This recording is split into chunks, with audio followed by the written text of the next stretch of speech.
Today is the solemnity of Saint Thomas, one of the 12 apostles.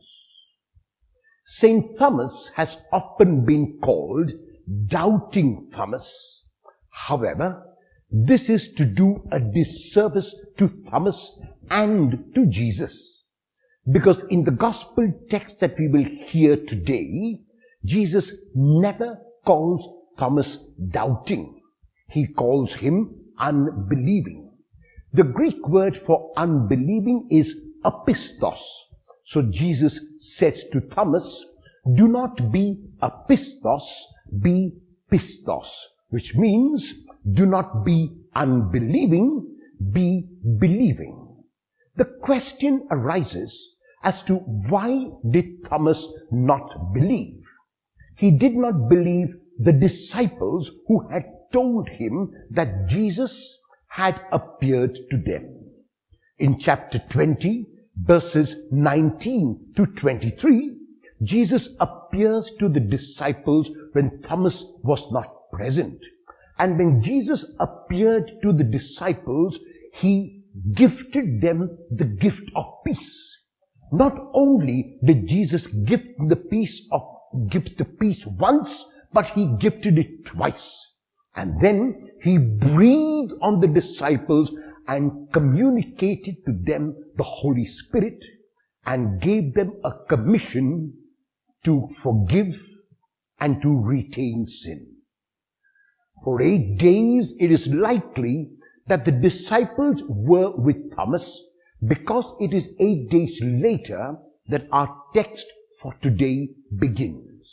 And Thomas is told by the disciples that Jesus has appeared to them, that Jesus has given them a commission, that Jesus has gifted them peace and has breathed the Holy Spirit on them. And Thomas looks them and is not able to recognize that any one of them has been touched by the presence of Jesus. He says to them, looking at you, you look the same to me. There seems to be no transformation in any of you. There seems to be no change in any of you. It does not seem to me that the Lord has appeared. So the fault is not with Thomas. The fault is with the disciples who verbally communicated to Thomas that the Lord had appeared, but were unable to show that the Lord had indeed appeared. Be that as it may, the Lord realizes that if Thomas is to be transformed from unbelieving to believing, the Lord must come again. And the Lord makes himself known to Thomas, inviting him to put his fingers in the nails in his hands and in his side. We are not told whether Thomas did that, but what we are told is that Thomas responds with the highest acclamation for Jesus found anywhere in the New Testament, my Lord and my God.